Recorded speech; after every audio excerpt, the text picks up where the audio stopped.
কেন ভজন করবেন জানেন? ভজন করলে গোবিন্দ ধৈর্য শক্তি দেয়। সব পরিস্থিতির মধ্যে কোথাও একটা মঙ্গল আছে, এই ভাবনাটা ভগবান বুদ্ধি দিয়ে দেয়।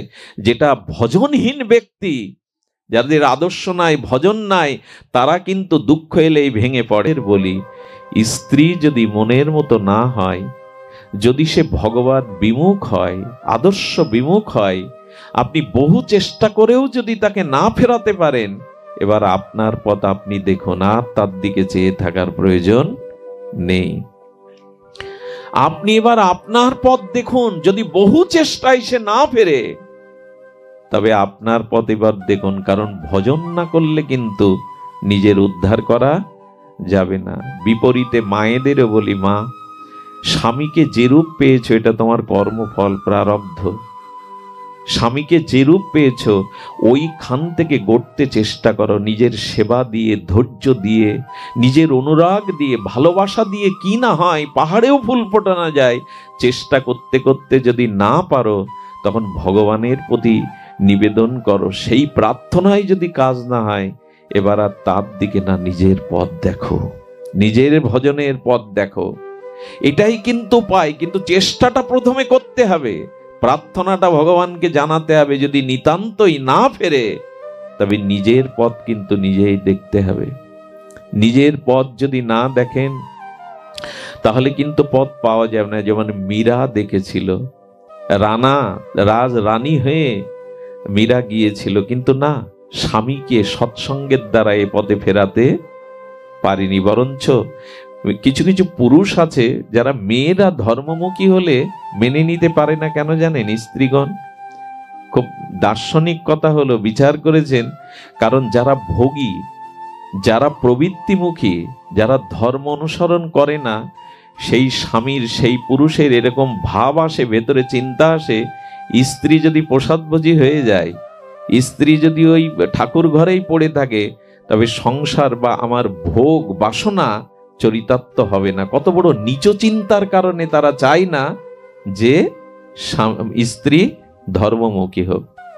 আরে এই জন্য যদি মীরাবাই কি করলো, চেষ্টা করেছিল রানাকে পথে ফেরাবার, গিরিধারী লালের চরণে আনবার, রুচি হয়নি। মীরা নিজের পথ দেখলো। রাজরানী মীরা কাঙালিনী ভিখারিনী হয়ে ব্রজের পথে উঠল। মীরা 3 দিন মুখে কিছু দেয়নি। বৃন্দাবনের পথে পথে, বনপথে যমুনা পুলিনে মীরা, মেরে তো গিরিধারী লাল দোসরা কহ নাহি, আমার দ্বিতীয় কেউ নেই আমার গিরিধারী লাল ছাড়া। মীরা এই সঙ্গীতের মাধুর্যে বিনা বাজিয়ে ব্রজের পথে পথে, ব্রজের বনে বনে, যমুনা পুলিনে গিরিধারী লালকে ডাক। 3 দিন মীরার মুখে অন্ন যায়নি। রাজরানী মীরা আজ কাঙালিনী ভিখারিনী হয়ে ব্রজের পথে পথে, গলিতে গলিতে সে ভজন করছেন। গোবিন্দ কি করেছে জানো মা? একটা বাচ্চার রূপ ধরে একটা ঢোল নিয়েছে কাঁধে, নিয়ে ব্রজবাসীদের দুয়ারে গিয়ে ঢেড়ি পেটাচ্ছে, বলছেন, মীরা এসেছে বৃন্দাবনে। মীরা আজকে 3 দিন প্রসাদ পায়নি। কেউ যদি মীরাকে একটু প্রসাদ দিয়ে আসতে পারো, রাধারানী তাকে কৃপা করবে, ব্রজনাথ তাকে কৃপা করবে। আচ্ছা, সকলে প্রসাদ নিয়ে মীরা যেখানে বসে আছে বৃক্ষতলে গেল। মীরার সামনে সকলেই প্রসাদের আর সেই থালা তুলে ধরলো। মীরা বলছে, আমি প্রসাদ পাইনি। কে তোমাদের বলল? এত প্রসাদ নিয়ে তোমরা কেন এসেছো? কে বলল? বলে, জানো, একটা বালক, সুন্দর বালক ঢেড়ি পেটাতে পেটাতে যাচ্ছে। মীরাকে যে এক মুষ্টি প্রসাদ দেবে, তার রাধারানীর কৃপা হবে, তাই তো এসেছে মীরা। জানতে পারলেন আমার প্রিয় পরম, আমার প্রিয় পরম আমার জন্যই প্রসাদের ব্যবস্থা করেছে। ভগবানের পথে বেরোন। মীরা রাজরানী হয়ে রানাকে পরিত্যাগ করলো। আমি বলছি না আপনাদের পরিত্যাগ করতে, শতভাগ চেষ্টা করুন। যদি না আসে, তবে নিজে ধর্ম সাধনার পথ বেছে নিন। সংসারে কারো মুখ হয়ে থেকে যদি ভজন ত্যাগ করতে হয়, ক্ষতিগ্রস্ত হতে হবে। ভজন না করলে কিন্তু এই স্বামী আমাকে উদ্ধার করবে না। কেউ আমার উদ্ধারের জন্য পরকালে ভাগ নেবে না। আমার উদ্ধার আমাকেই করতে হবে। এই জন্য সাধন ভজন, নিজের উদ্ধারের পথ নিজেকে রচনা করতে হবে। মীরাকে কম মারার চেষ্টা করা হলো। আরে ফুলের ঝাড়ির মধ্যে বিষাক্ত সাপ দেয়া হলো। ফুলের ঝাড়ির মধ্যে বিষাক্ত সাপ দিল, যে মালা মনে করে তুলতে যাবে, দংশন করে মরে পড়ে থাকবে, জ্বালা যাবে।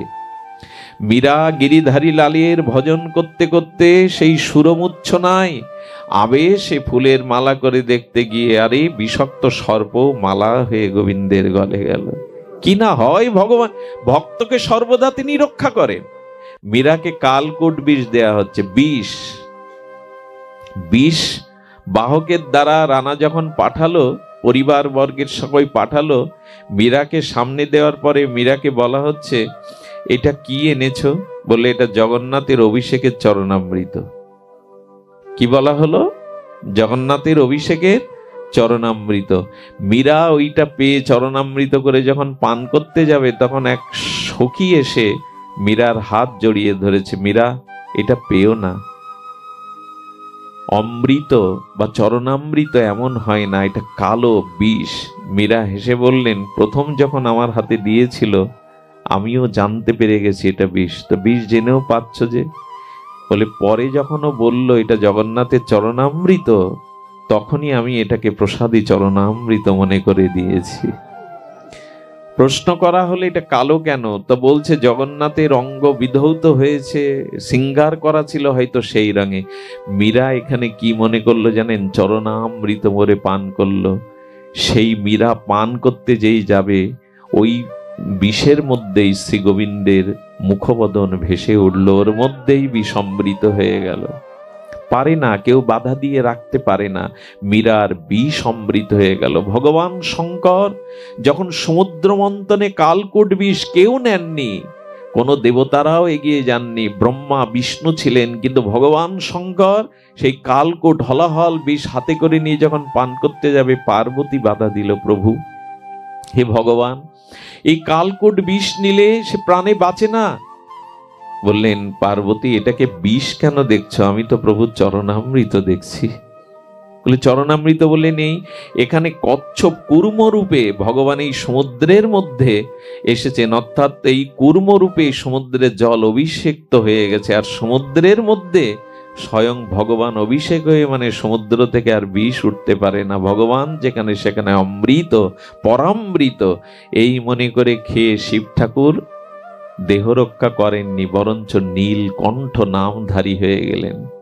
কণ্ঠে বিষ থেমে যাওয়ার কারণ হলো উনি প্রসাদ মনে করে, চরণামৃত মনে করে পেয়েছেন, আর ওনার বুকে আছে রাম নাম, স্বয়ং ভগবান রাঘবেন্দ্র। এই জন্য যেখানে রাম আছে ওখানে বিষ যাবে কি করে? যার হৃদয়ে ভগবান আছেন ওখানে বিষ যাবে কি করে? এই জন্য নিবেদন করি, শিবের মতো সংসারের যাতনা দুঃখ জরাব্যাধির বিষ আমাদের পান করতে হয়, বুকে যদি ভগবান রাখেন না, বিষ থেমে যাবে, আটকে যাবে। বিষই নীলকণ্ঠ রূপ নেবে কিন্তু আপনাকে ক্ষতি করতে। কেন ভজন করবেন জানেন? ভজন করলে গোবিন্দ ধৈর্য শক্তি দেয়। সব পরিস্থিতির মধ্যে কোথাও একটা মঙ্গল আছে, এই ভাবনাটা ভগবান বুদ্ধি দিয়ে দেয়।